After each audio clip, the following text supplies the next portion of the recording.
What's good, everybody on YouTube? This is your boy Akil McLeod, and I'm a full-time eBay and Poshmark seller. And today is the annual. Every Sunday we do a live show here where I answer some of your guys' questions. Weekly? Annual, weekly. It's like a celebration. It's like an event every week, every Sunday, 1 p.m. Pacific Standard Time. 4 p.m. East Coast time. I do a live show where I answer reseller questions, give you guys some hints and tips on how to optimize your business. And today I'm also going to be sharing some stuff that I picked up over the past couple of days from some thrift stores and some garage sales. And I don't have a ton of stuff to share because some of the other things I'm going to put in some of my footage for my trip to the thrift videos. But these are just basically some things that I got yesterday and today. So we got about 10 pieces, about 5 shoes, 5 clothing items. And then if you guys have any questions, I can answer those questions towards the end of the video. And as you guys know, when it comes to doing videos, I like to be in and be out. So if there's not a lot of questions to be answered, you'll probably end the live stream about within 30 minutes, 40 minutes, something like that. So if you guys have any questions, go ahead and ask that in the live stream. And I have my beautiful fiance Dominique being a moderator, so she'll engage with you guys and she'll let me know which questions to answer. And if you want to say anything to people before we get started. Hey people, happy Sunday. Happy Sunday, y'all. So first up, jump into some of the things I got. I picked up all of these shoes yesterday, like I said, and this is a pair of Johnston & Murphy black leather loafers. These shoes was in amazing condition, too good of condition for me to pass on. I don't pick up a lot of Johnston & Murphy shoes because the resale isn't that high. But at the end of the day, if it's really good quality, I do think it'll probably sell fast. Oh, shit. So this is the other shoe right here, so you guys can see that one. Really, really clean. The person beforehand probably wore it once, maybe twice. And the best thing about it is that they were only asking $7.99 for these shoes, as you guys can see. So $7.99, I'll probably price these like $39.99 and put them on Poshmark, put them on eBay, see where it sells first. But I'm pretty sure they will end up selling on eBay first because most of the time brands like Johnston & Murphy and Bass and a lot of those type of like outlet brands, those usually sell a lot faster for me on eBay. But you'll see how it goes. But really, really good condition, so I'm pretty sure it will sell. Next is a pair of these are called, get the tag off. These are called Altras, but this is the Lone Peak 4. And these, as you guys can see from the tag, these is brand new with the tags, no box. But these came from Crossroads. And I tell you guys all the time, I go to Crossroads, places like Buffalo Exchange, Plato's Closet. We don't have one here, but if I see one, if we're out of town, I always stop. And I always just check to see what they have because they usually will have like really good items, but it's just undervalued. So they probably just try to get rid of it fast. And that's where I come in and I'll either trade for something or I might even buy it if the price is right. And these are only $37. And I had about $25 in trade from Crossroads still. So I just added the difference. And these shoes will actually sell, since it is brand new, will sell for about $100. So I have them on eBay now. And I believe I put them on Poshmark already too. So if you guys are interested in these, that's where you will see them. But these shoes, like I said, really dope. I saw this brand in REI. I went to REI yesterday just to kind of get myself more familiar with other brands because, excuse me, I see a lot of brands in the thrift stores that come from REI, like Chaco and Cool and Patagonia and stuff like that. So I just wanted to go in there and kind of see, just kind of familiarize myself with different styles, different names. And this was a brand that was in there as well. So that's another good way for you guys to become better resellers, so you know what to actually look out for. Like go to the mall, go to different stores, go to just familiarize yourself with different brands and the price point. So when you do see it in the thrift, you'll be more familiar with it. So moving along is this pair of Nike Metcons. And these were pretty rough. Like they wasn't very, they're kind of beat up. But these are CrossFit shoes. So whoever was rocking this probably really wore it for CrossFit purposes. But they were only $9.99. Yeah, I paid $10 for these shoes. But overall, I'm gonna just throw these in the washing machine and use some scrubbing bubbles on the rubber part to clean the midsole and make them white again. Because as you can see, these are kind of dirty and kind of black. but I'm gonna clean these up really nice. And these are the Metcon 3s. And the last pair of Metcon 3s that I had, those sold for about 50 bucks. I'm not sure if it's sold on eBay or on Poshmark, but it's sold for 50 bucks either way, either platform. So once I get these nice and clean, these will probably sell for around that same price point. And these are actually Nike IDs. And Nike IDs, they don't make, well, no, Nike ID, I believe, is still a thing. But I know Adidas, my Adidas is no longer a thing. So when it comes to the Nike ID sneakers, that means somebody customized them themselves. So you're not going to see that actual colorway in the thrift stores or even online. So just be aware of that. But Nike ID sneakers, they still do sell because some people would make a really good design and other people would just, you know, still be attracted to it. So if you see shoes that say Nike ID, still pick it up because it still sells. But just know that's like a custom shoe and it might have like a monogram or somebody's name or like a team name on it. So just be aware of that. Next, I picked up these Salomons, and these are the Salomon, let me see the name of this shit. Salomon XA Pro 3D Ultra. So this is, like I said, another REI brand, really nice and clean. Well, it was nice and clean. These, whoever rocked these probably went on a quick hike, but compared to some of the other Salomon shoes I pick up, these are actually pretty clean. So I probably will just still do a little, just a little cleaning on these, nothing too major, but I usually get like 40 to 50 bucks for Salomon shoes, especially this XA Pro 3D Ultra. So the last pair I had of this, the same exact colorway, I actually had the women's one and I listed it as men's by accident. So I ended up getting a return from Poshmark. And then when I listed it again under the right name, it sold immediately. So keep that in mind. You might have to type in the style code that's on the tongue, the style code right there, just to make sure that it's not a men's or women's shoe that you're trying to list, because the men's version and the women's version looks almost identical. So just be aware of that. And coming up to the last couple pairs of shoes is a pair of Doc Marten boots. And these boots, really, really good condition. $7.99 for this one. Sometimes my Goodwill, they usually charge a ton of money for Doc Marten shoes because they're familiar with it. So they would charge like 20 bucks for a pair of boots, even if it's cooked. But this isn't like the typical Doc Marten style, like that iconic, like chunky boot. This one is a little different.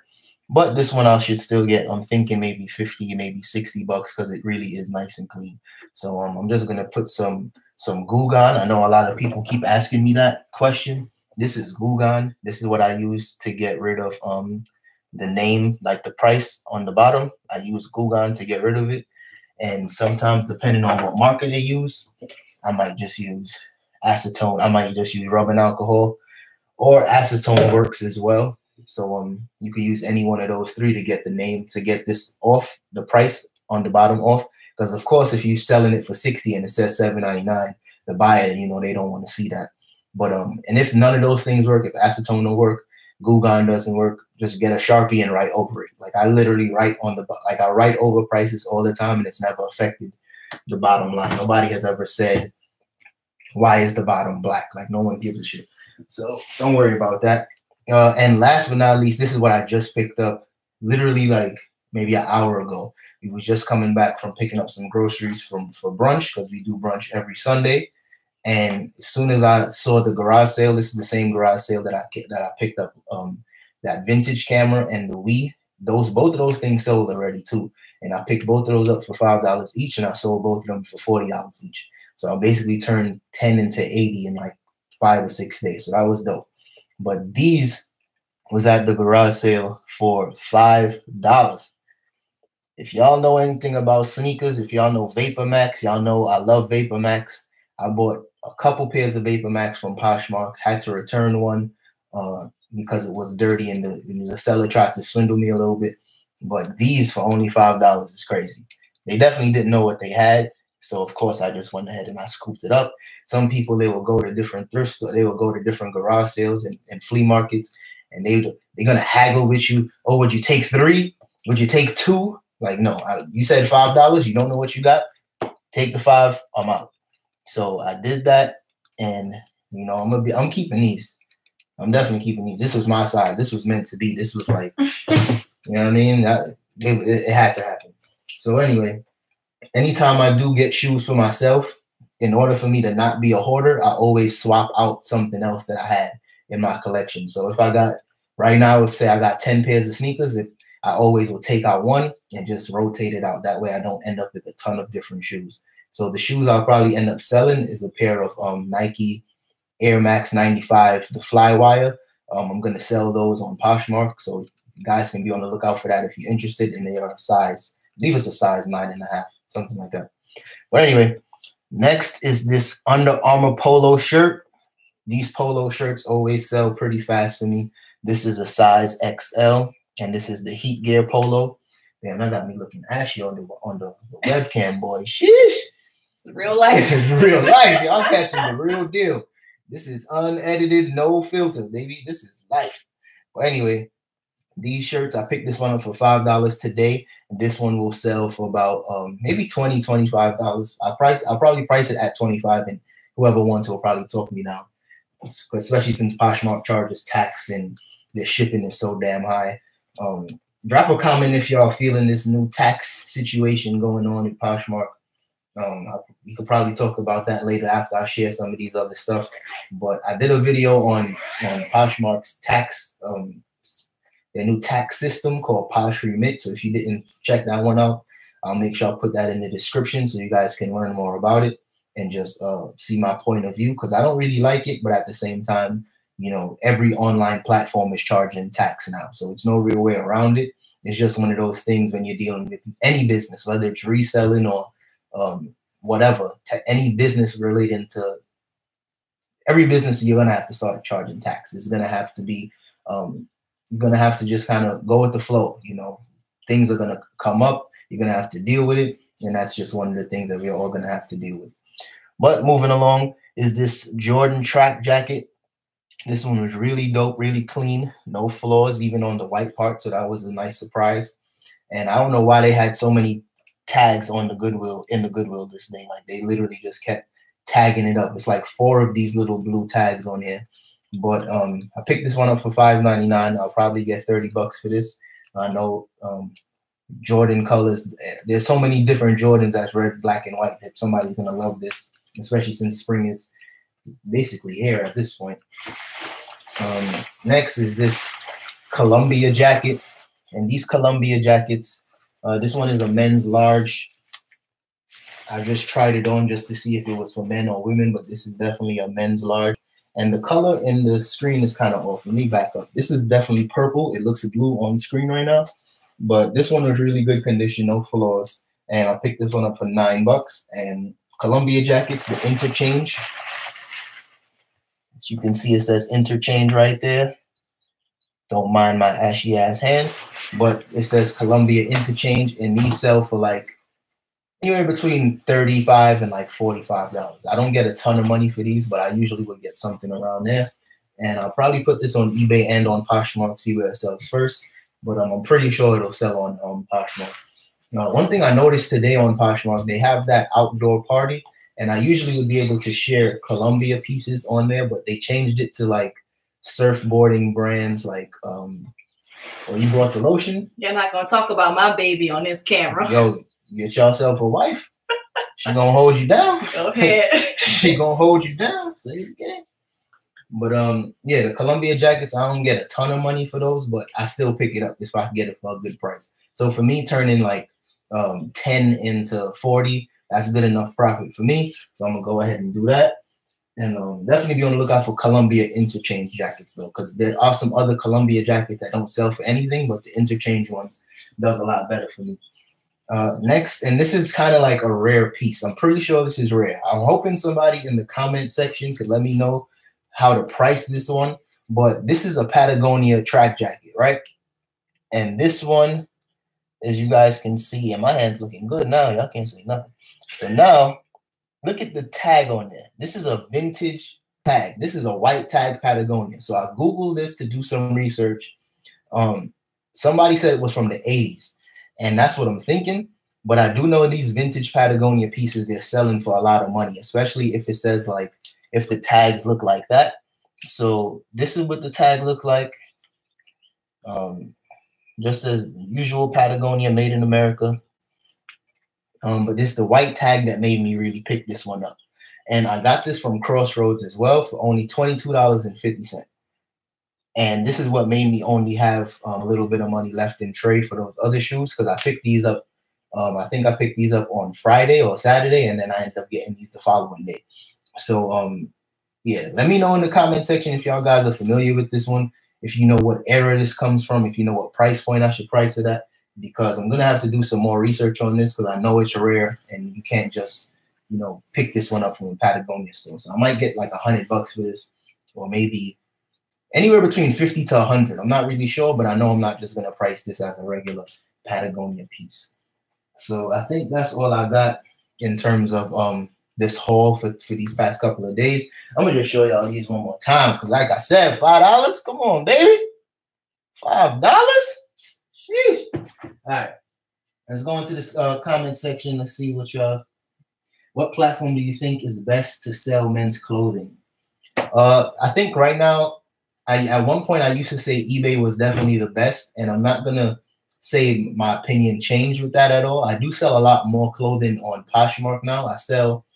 I'm selling like 3 to 4 pieces a day on Poshmark. So that has came a long way, because when I first started on Poshmark, I wasn't selling that many pieces, but I think it's an influx of buyers, and it's the influx of sellers on Poshmark. But as you guys know, most buyers on Poshmark, they have Poshmark closets and they're trying to sell too. So I think that's probably why I'm selling so many things now, because I'm selling pieces that I usually would only list on eBay, and I'm putting those on Poshmark, and they're selling kind of fast. So it's kind of 50-50 for me at this point. Like it used to be strictly eBay, but it's a lot of people shopping on Poshmark. So I'm definitely like 50-50 with it right now. Howdy, guys. Question: if you get an unfair negative feedback on eBay, do you take the time to appeal that to eBay? Absolutely. I haven't gotten like unfair feedback in a while. I got a negative feedback last year, and it said the negative feedback said excellent, and I thought the person was just trolling or they made a mistake. So I called eBay and I asked them could they fix it, and they told me that I had to contact the person. I had to contact the buyer, and when I contacted them, they never responded, and I kind of forgot about it. And when I called eBay again, they said it was past the 90-day window. Like any changes that happens with feedback has to happen within 90 days, and I missed that window. So definitely reach out to the buyer first, ask them if they can change it or try to make it right. You know, if they were mad about shipping costs or whatever, try to make it right, and then reach out to eBay, let them know you reached out to the buyer, and then they might be able to work with you. But you just got to do it within 90 days, because you don't want to miss that window, because if you miss that window, they can't do anything. Next question: is Salomon a snowshoe brand? Salomon is like a hiking shoe. They got a lot of trail running shoes, so they're like outdoor running shoes. In the bottom, the grips are usually like, these aren't like the typical grips, but they're just like outdoor running shoes. Some people wear them for snowshoes as well, because since the grips are so like sturdy, some people wear them in the snow as well, but it's just outdoor running shoes. And I paid $10 for these. I don't think I told you guys that, but as you can see, I paid $9.99, $10 for those. Got any other questions coming in? Don't forget to send y'all questions in the chat. Dom is going through it right now, making sure that she's involved in answering any questions you guys got. I'm just going through the chat as well.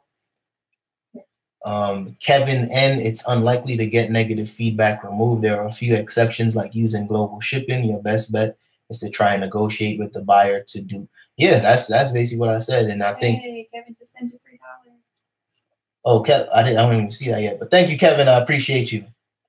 My man Kevin sent me $3. Thank you very much. We got another question coming from Grandma Cheap Cheap. That's my girl. That's our girl, Grandma Cheap Cheap. What is the characteristics of the posh buyer? Young, hipster, collector, big spender? Definitely not big spender. Definitely not. People on Poshmark, they will haggle with you for $2. Like it's crazy. But I mean, I would say it's more of like a trendier crowd. It's definitely like a younger crowd, so they're kind of into more trendier pieces. they're not necessarily hooked on the brand, because I see some sellers, they might not even list the brand, but it might be a specific style like boho or just streetwear. Excuse me, and they'll still sell it. It might not sell for a ton of money, but the way how Poshmark works is that if you pay attention to, say, the closets and what's trending, like the trending styles in Poshmark, you will see that it's not necessarily brands that's trending, but it's styles that's trending. So I definitely think it's more like a young hipster crowd, but they're definitely not like big spenders by any means. I have sold items in the past that are like over $100, $80, but those were very specific items. Those was like Jordans. Those were expensive shoes that I was still giving a good deal, but definitely not people that's willing to spend a lot of money. JC Denton, what are your thoughts on items that clearly have value but have few, if any, comparisons? I picked up a plaid Burberry shirt that is a rare size 5X, and I'm not sure on how to price it. Yeah, that's a rare size 5X. You a big dude. Sheesh. That's like a curtain. But my bad. So Burberry shirts. Anytime I find an item that doesn't sell, like doesn't have a big history of selling a lot, I basically try to price it as it's a rare piece. So I might price it a lot higher than like a Burberry shirt that's a size small. If I seen a size small sell for like $30, I might price mine at 50 because I know the size is rare and I know a very specific buyer is going to be looking for that, and chances are you can't get it anywhere else. So I usually price mine on the higher end just to be safe. But at the same time, usually if I'm pricing something like that and I'm not particularly like sure on how to price it, I would still accept offers on that item just in case I price it for 50 and I get an offer for 45. I'll go ahead and take that. You know what I mean? So you can try that, but it might sit for a while because it's such a rare size. It might sit for longer than 30 days. You might hold on to it for a few months, but I think a Burberry shirt 5X will still garner us at least, $25 in profit at the very least. Shan Spears, do you cross list on Posh and eBay, or do you decide which platform you think the item would sell better on? Very good question. I used to cross list everything. So everything on my eBay store would be in my Poshmark closet, but now I source specifically for Poshmark. Like if I'm in the thrift and I see something on sale for $3 and I know I could at least sell it or list it on Poshmark for $19, I'll still pick it up and I'll only list it on Poshmark. Only because I don't want to waste listings on eBay for small profit items like that. So I'll go ahead and I'll source specifically for Poshmark because you don't have to pay to list on Poshmark. But eBay, I'm trying to just be a lot more strategic with eBay because I still have a basic eBay store and I don't have a ton of listings. I only have 250 listings. So I'm trying to get to the point where I'm only accepting offers on Poshmark, and eBay is like buy now, price to sell, and higher profit items. So every time I sell an item on profit, I'm hoping my average sale price would be like anywhere between 30 to like $50. And Poshmark is where I get a lot of the small profit stuff, like $8 profit, $10 profit, because I'm all about smaller profits as well, because those things add up as long as it sells fairly quickly. So you can try to use my system and see if it works for you, but it really just depends on your thrift stores and if you guys get good quality. Akil and Wifey, yes, that's right. What are your personal favorite brands, and has your favorite brand changed since you started reselling? Personal favorite brands, I don't really have a personal favorite brand. Like I don't really like, it's tough. Like I like expensive stuff. Like the quality of the things I like is really high end stuff, but I don't like paying high end prices. So I like it from afar. You know what I mean? Like I might not wear it, but I love it. But I might own like one shirt from it or one pair of shoes from it. And I'm talking about brands like Suit Supply. That was one of my favorite brands at one point, but I don't find it in the thrift and I don't wear suits as often. So that's one of the brands that I don't wear as much. I like G-Star, but G-Star is kind of expensive, so I don't buy it in the stores unless I find it in the thrift store.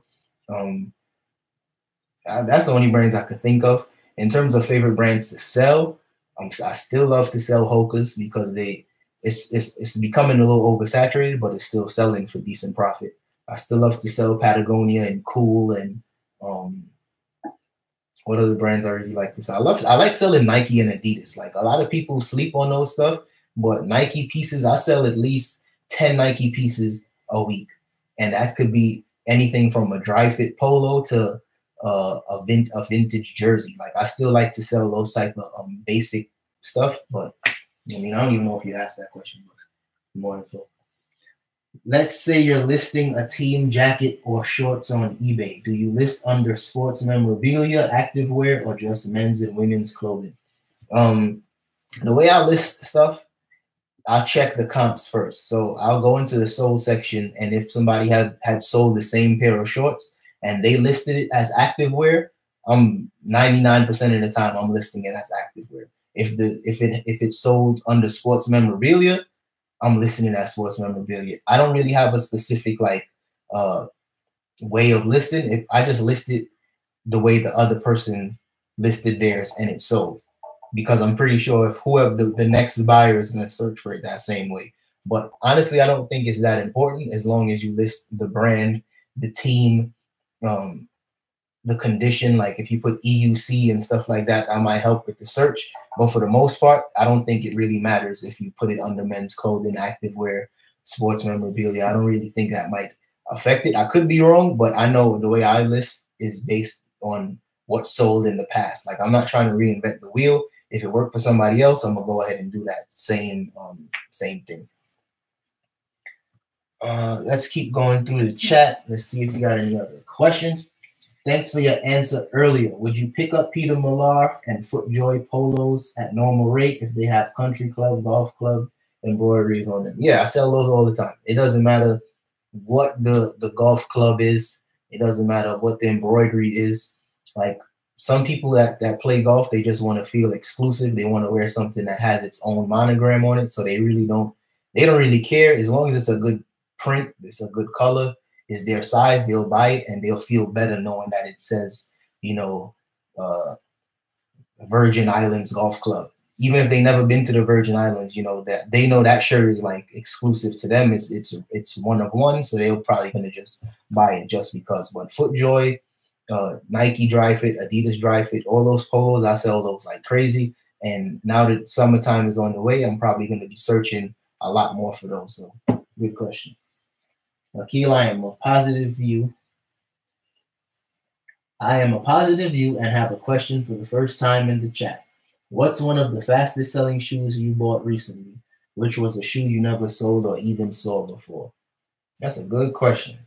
I do not have an answer. Most of the brands I sell, I have a history of selling it. Like I don't pick up too many different and unique brands, so I can't really remember. I don't know. The fastest selling shoe though at right now is probably if I get a good pair of Air Max. Like Nike Air Max always sell super fast. I had just put up a pair on eBay for $60 and it sold within like 3 days for $55. So Nike Air Max is probably like the biggest thing that's selling at this point for me right now. But I don't know. I don't try to sell things that's so unique to the point where it's like it's a very, very specific buyer. Like I saw some brands yesterday that I never heard of, but I passed on it because I figured it would sit for a long time. So I don't know. What was your most expensive flip to date? Most expensive flip is probably those Viberg boots. You remember when I got those boots from San Francisco? Oh yeah. I paid $12. The brand is Viberg, Viberg.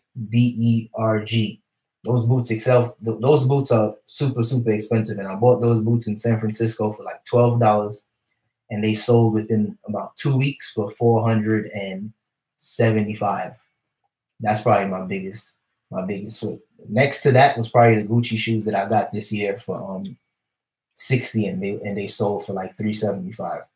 But shoes clearly is like some of my biggest flips because I don't like a lot of these stores, like a lot of these consignment stores and a lot of these Goodwills and thrift stores. When it comes to shoes, they don't really know how to price it unless it's a name that they see all the time. But even something like Gucci, of course, everybody knows Gucci, but it was the style of the shoe at that time wasn't a trendy style. So they probably just priced it at 60 thinking, this is the highest that they can get. But as soon as I saw them, I just instantly grabbed them up and ended up selling them for almost $400. So high-end shoes, they do sell pretty good for me. Okay. Keeping the questions going. What is the alternative to PayPal? Is there a different way to receive payment? As of right now, PayPal is it. I know that they're moving on to, I think it's called Aiden or something like that. I think it's in the next couple of years, that's when they're going to completely break away. eBay is going to completely break away from PayPal. But as of right now, PayPal is the only method I know that you can receive payment. Because I know you can connect your credit cards to PayPal and basically pay through your credit card, but it's still going through PayPal. So PayPal is it as of right now. But I mean, it works. I like PayPal. It doesn't bother me. I mean, I wish we didn't have to pay those high ass fees. But at the end of the day, it works. Wanted to thank you personally live for mentioning Mr. Porter in one of your prior videos. I spent hours just scrolling through and learning so many ultra high-end brands. You're welcome. And that's another store that I used to shop from. I used to shop from Mr. Porter, and I used to buy all those expensive high-end brands. But I changed my life, you know. I don't do that no more. I had to look at Dom because she already know. I used to spend. I was that guy spending $200 and $300 on shoes. Now I laugh at those people. Like, are you crazy? I'm not doing that. Even though I did buy some expensive shoes last year, but that's a different story. We'll talk about that in another video. That he still didn't wear yet. I ain't wear them yet. Y'all know when y'all get shoes. All right. Let me talk to my sneaker people now, because I know y'all gonna understand. And you could just drop something in the chat. For those of you that say you grew up, you didn't grow up with a ton of money, and you had friends and their parents spoiled them, right? When you can finally be able to afford a shoe that you couldn't get when you were, say, 10 years old, and you could finally afford that shoe, I'm buying it. I might not even buy it for the sake of like, oh, I always wanted it, but and that would be the reason. It'll literally be the reason, like, it's that personal satisfaction of like, yes, I can afford it. I want it. I'm buying it. And I didn't wear it yet because it's just special. You know what I mean? It's nostalgic. But those of you that can relate, whether it's sneakers, whether it's clothes, whether it's cars, I know some people buy expensive cars later on in life. Y'all know what it is. We spend so much time and money and effort and energy into business. You know, when you can finally treat yourself to something, you got to do it. You know what I mean? But I don't make it a habit. I don't just go out and buy $200 and $300 shoes all day long. I buy shoes for $5. $5. And I'm going to be the freshest dude in the gym. Look at this. Y'all kidding me? Come on. Let's see if you got any more questions from people. When do you pull things as stale and relist? Usually after the first 30 days, I might reevaluate the listing. I might check the market, see if prices have changed, see if my price is too high, or see if my price is too low. Sometimes my price might be too low, and it's a red flag for people. They may think that something's wrong with it, and they're just too good to be true. So I'll just reevaluate the listing after 30 days. Then I might drop the price or raise the price depending on the market. I might give it another 30 days. Then after the first 2 months, to me, it's stale. To me, I had it for too long. So then I might either drop the price dramatically, or I might just take it to Crossroads and trade up for something better that will sell faster. Because for me, I like flipping things fast. You know, it's this constant cash flow. It's about, you know, recouping my investment and making profit. I'm not the guy that's gonna hold on to something for a year so I can get every dollar. I tell people this all the time, especially if you're running an eBay store or any small business. It's all about recouping your investment and making profit. You can't get personally attached to stuff. So for me, I let it go. Another reseller, they might pick it up and they might flip it they might make $10 or $20 from it. But for me, I'm like, if I made a good amount of profit, I'm good. I can rest easy. But the way how I deal with stale items, I take it to places like Buffalo Exchange, Crossroads, trade up, and I make sure I always trade up. So, and when I say trade up, if I give them 2 shirts that I paid $10 for, I should be able to buy a pair of shoes from them for at least $30 or more. And those shoes should sell for like $100, similar to this. That's how I was able to get these. I traded maybe 3 shirts and I got these, and I'll be able to sell these for $100. So that's how I like to do it. What are your tips for dealing with customers who are negotiating for a lower price? I find myself selling just to make a sale, but my profit margin is very thin. No. When people send lowball offers, I decline. There's a lot of other resellers that will tell you never decline, always negotiate. I don't do that. You send me a lowball offer, you will get declined. You send me another lowball offer, you will get declined again. The third time, I might block you because you're wasting my time. And when I get a notification on my phone, I get hyped. I get a sale. I'm like, oh, let me see if I get some money. And it's a lowball. You're not gonna steal my joy. I'm blocking you every single time. So some people will tell you to negotiate, take $5 off, $10 off. That's cool. But I'm not the guy that's slashing prices just to get rid of it. When it comes to lowball offers, and at the end of the day, you're selling to make profit. So you got to remember that. Even if you got to hold on to it for maybe a couple weeks or a couple days longer, hold on to it and at least make a profit. The goal is to make a profit. You don't ever want to just break even unless it was just a bad buy and you're just learning from it and you got to, take that L. But don't just give up. You're either gonna make some profit or you're gonna trade up for that piece and make profit from the trade. But I don't ever just give stuff away. That's bad for business. For the record, people are agreeing with you on those shoes. They say you need to treat yourself. The Jordans. Hell yeah, y'all know. Amen. My people. Amen. Y'all know. Okay, if there's no Goodwill outlets in your area, don't be afraid to look for other thrift outlets. Dollar days, 50-cent days, they're out there. That's a fact. I like to go, I go to the same stores all the time, right?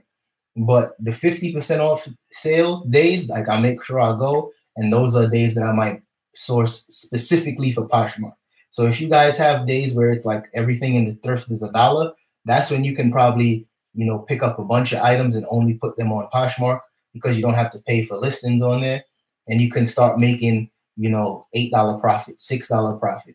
And it might be small for some people, but you got to start somewhere. And for me, I still keep that mentality of like, you still got to start somewhere. Like even if I'm just making $10 and I paid $1 on it or $2 on it, and I'm only making $8 profit, I'm still with that. Like you still got to take all of those small wins with the big wins and just compile it. And that's how you can build real wealth. I know there's some resellers and some other people, they might say they only pick up things that they could get, triple their money. That's cool because I like to follow that too, but you got to start somewhere.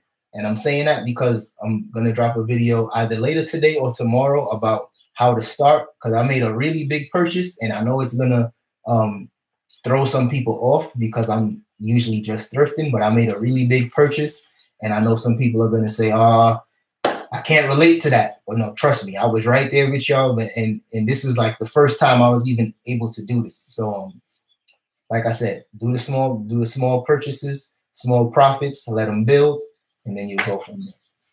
I think we good with questions. We got 38 minutes. Don't forget to hit that like button. Those of y'all still in the chat, hit the like button for me, please. I would appreciate it. YouTube would appreciate it, and they would promote this video, and more people can see it. And some of this knowledge that I'm spreading will actually reach the masses. So hit that like button, please. And if you guys have any other questions, put it in the comment section, because I think after the live stream, I can't get to questions anymore. So put it in the comment section, and I'll either make a separate video for it or I'll just answer it in the comment section. But as you guys know, if it's a really good question, I always make videos based on the question. So if you got a really good one, put it in there. I'm seeing somebody said, have you tried ThreadUp?